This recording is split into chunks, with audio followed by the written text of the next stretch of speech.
Good morning, Ian Crouch with your 8:30 Hunter News update. Lake Macquarie Police are asking for our help to find a 16-year-old boy who's been missing for more than 3 weeks. Dominic Williams was last seen at Blackhorse Park on Monday, August 30, and was later reported missing by his carers. Dominic's described as being 170 centimetres tall, with blonde hair and blue eyes, and often visits the Windale, Gateshead and Charlestown areas. We've posted a photo of Dominic on the 2NURFM Hunter News Facebook page. It's feared the hunter won't be ready to come out of lockdown when other areas of the state reach the 70% double vaccination rate next month. The latest data shows Cessnock, Singleton and Muswellbrook in particular are lagging behind the state average by about 20%. Public health physician Dr. David Durheim says vaccination rates need to drastically improve for the region to make the expected reopening deadline in 3 to 4 weeks. If you've got even the mildest of respiratory symptoms, please go and get tested.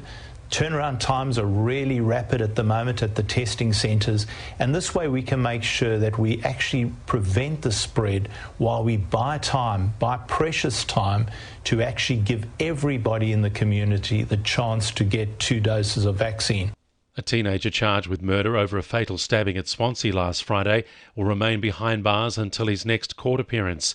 The 16-year-old boy was arrested in the yard of a Parbury Road home after 2 other 16-year-old boys were found nearby with stab wounds to the chest.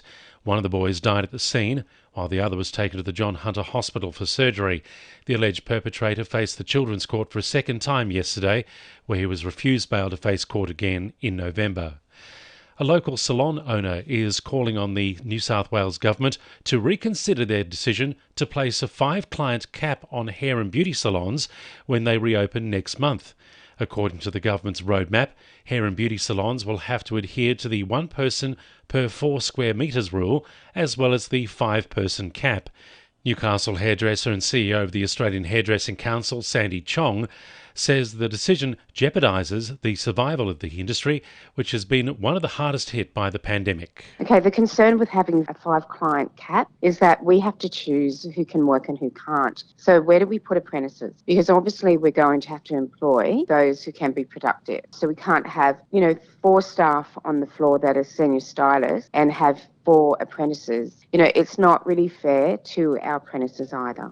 A local company in Carrington has been awarded a $1 million grant by the federal government to develop innovative equipment to tackle national environmental issues.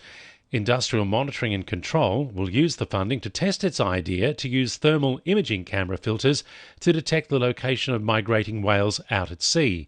Managing Director Tim Snell says the company is dedicated to using their technology to solve large-scale industrial problems. So we're a computer vision company. So basically, most people would recognise computer vision as sort of the face detection you see on your camera, but we work with systems for large-scale industrial applications using cameras to improve industrial processes, and usually cameras that see outside of what the eyes can see, so things like infrared imaging or ultraviolet imaging. And University of Newcastle filmmakers have been recognised at Hollywood's Indie X Film Festival. The 9-minute work by media production students called The Right of Writing was selected for awards in the Best Student Comedy and Best Student Parody categories, as well as an Outstanding Achievement Award for Student Director.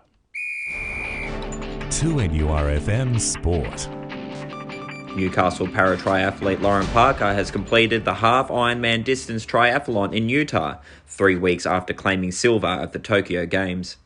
Parker's campaign was threatened by severe sunburn before the event. However, Parker would go on to claim a 7-hour, 54-minute and 43-second time. Newcastle Jets chairman Shane Matisky says the club is exceeding its projections for this year's membership drive. The club's membership is experiencing a period of growth off the back of new coach Arthur Pappas's overhaul of the playing roster.